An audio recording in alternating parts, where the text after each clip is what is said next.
اور اس کی خاصیت یہ ہوتی ہے کہ آگ لگانے کی ضرورت نہیں پڑتی، یہ آگ کے قریب ہی جاتا ہے تو بھڑک جاتا ہے، آگ نزدیک ہی ہو جاتی ہے، اس کو کہتے ہیں انفلیمیبل، یہ وہ چیز آ جاتی ہے۔ آئی ہوپ آپ لوگ کنفیوز تو نہیں ہو رہے، بہرحال ابھی مثال چل رہی ہے۔ اچھا، تیسری بات جو چیز اور سمجھ آتی ہے، جیسے پیٹرول آپ دیکھ لیں، اس میں خاصیت پائی جاتی ہے نا، دور سے آگ ہو تو فوراً کیچ کر لیتا ہے۔ تیسرا یہ کہ اس چراغ کے ارد گرد نہایت صاف شفاف شیشہ یا فانوس لگاؤ۔ اب دیکھیں شینڈلیئرز ہم سب کے گھروں میں ہیں، شینڈلیئرز میں آپ دیکھتے ہیں کہ کتنی زیادہ لائٹ ریفلیکٹ ہوتی ہے، یعنی کہ جب وہ لائٹ نکلتی ہے اور جب وہ شیشے سے ٹکراتی ہے تو وہ اس کی مزید روشنی میں اضافہ ہوتا ہے۔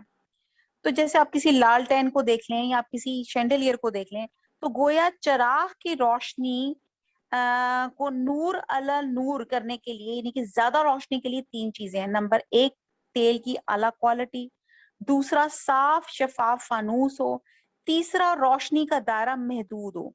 تو اس کا مثال کا مطلب ہوا کہ اللہ تعالیٰ اپنی ایسی روشنی سے کائنات کی ایک ایک چیز کو منور کر دیتے ہیں۔ ٹھیک ہے جی۔ اب ایک اور اسی آیت کو دوسرے طریقے سے جو بیان کیا گیا وہ کچھ اس طرح ہے کہ چراغ اور اس تیل سے مراد نور بصیرت یا نور ایمان ہے۔ فانوس شینڈلیئر سے مراد انسان کا دل ہے جس میں یہ نور بصیرت واقع ہوتا ہے، اور طاق سے مراد اس کا جسم ہے۔ پھر جب یہ ہدایت یا اللہ کی آیات اس تک پہنچتی ہیں تو ایسے شخص کی بصیرت اس کو قبول کرنے کے لیے بےتاب ہو جاتی ہے، جس کو کہتے ہیں انفلیمیبل۔ اللہ کی بات ایسے پہنچی وہ فوراً بےتاب ہو جاتا ہے اس پہ عمل کرنے کے لیے، اس کو ریئیکٹ کرنے کے لیے، اس پہ اپنے اوپر طاری کرنے کے لیے۔ اب اگر کسی کے دل میں نور بصیرت ہوگا جس کی سورس خود اللہ تعالیٰ کی ذات ہے تو ایسے شخص کو یہ آیات فوراً اپیل کریں گے، اس کو نظر آنے لگ جائیں گی۔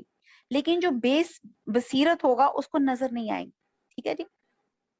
اللہ تعالیٰ نے بہت سی آسمانی کتب کے لیے بھی لفظ نور کا استعمال کیا ہے، علم وحی اور ہدایت کے لیے بھی لفظ جو ہے وہ نور کا استعمال کیا جا رہا ہے، یعنی کہ جس کسی کے دل میں نور بصیرت کا عطیہ موجود ہوتا ہے وہی اللہ کی احکامات کی اور وہی الہی کو قبول کرنے کے لیے اتنا ہی بےتاب ہوتا ہے جیسے پیٹرول آگ پکڑنے کے لیے بےتاب ہوتا ہے۔ تو جس طرح اللہ تعالیٰ نے آنکھ کا نور عطا کیا ہے، اسی طرح اللہ تعالیٰ نے ہر شخص کو نور بصیرت بھی عطا کرتا ہے۔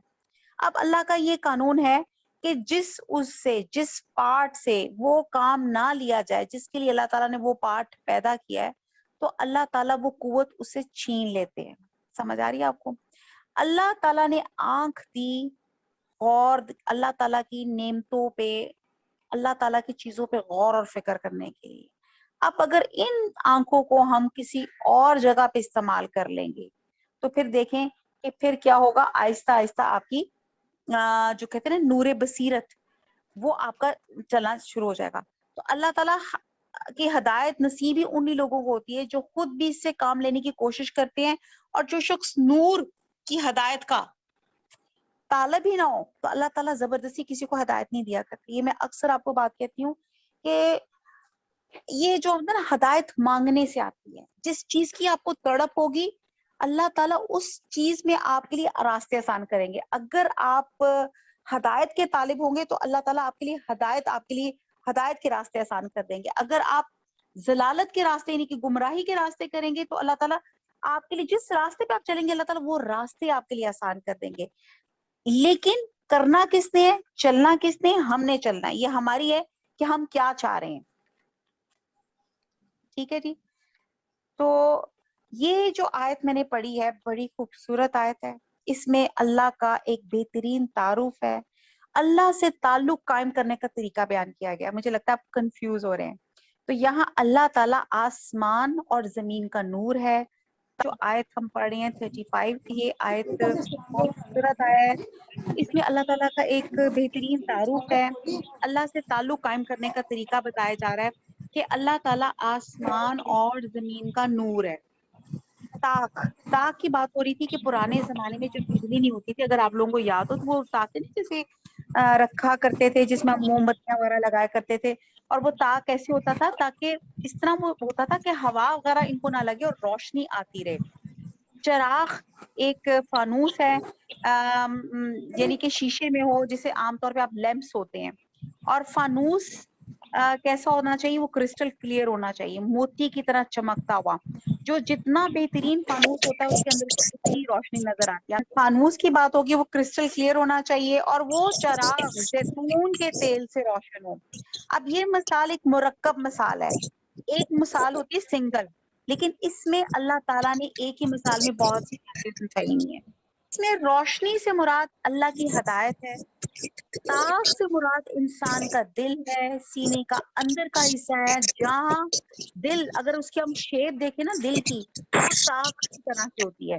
اور چراغ سے مراد ایمان کی استطاعت ہے. شیشہ اور تیل اس اطاعت میں مزید اضافہ کرتا ہے. شیشے کے اندر ہونا باہر کے اثرات سے محفوظ ہونے کی علامت ہوتا ہے. اور جو شفاف تیل کی بات کی جا رہی ہے، اس بات کی علامت ہے کہ جو بھی خیر ایسے شخص کو ملے گی وہ فوراً اس کو قبول کرتا ہے اور کسی تعصب کا شکار نہیں ہوتا. تو امید ہے کہ یہ میں نے آپ کو سمجھ آ گئی ہوگی. نور سے میرا مراد ایمان اور اسلام ہے، یعنی کہ اللہ تعالیٰ جن کے اندر ایمان کی رغبت اور اس کی طلب دیکھتے ہیں ان کی اس نور کی طرف رہنمائی فرما دیتے ہیں، جس سے دین اور دنیا کی سعادتوں کے دروازے ان کے لیے کھل جاتے ہیں. اچھا جی، اب یہ بات ہماری ہو رہی تھی آیت نمبر 35 کی. تو اللہ تعالیٰ ہمارا دل بھی ایسا دل بنا دے کہ جس میں جیسی اللہ تعالیٰ کی ہدایت کی روشنی پڑے وہ فوراً ہم اس کے ساتھ ریئیکٹ کریں، فوراً اس کو ہم اللہ کی روشنی کو کیچ کرنے والے بنیں. اللہ تعالیٰ ایسا ہمارا دل میں ایسا نور اور ایسا ہمارے اندر ہدایت کی تڑپ اور ایسا اللہ تعالیٰ شرع صدر جو ہے اللہ تعالیٰ ہمارے اندر ڈال دے. وما علینا الا البلاغ سبحانک اللہم وبحمدک نشہد لا الہ الا انت نستغفرک ونتوب الیک. والسلام علیکم ورحمۃ اللہ وبرکاتہ. درود پڑھ لیں. اللہم صلی علی محمد وعلی محمد کما صلیت علی ابراہیم وعلی آل ابراہیم انک حمید مجید. اللہم بارک علی محمد وعلی آل محمد کما بارکت علی ابراہیم وعلی آل ابراہیم انک حمید مجید.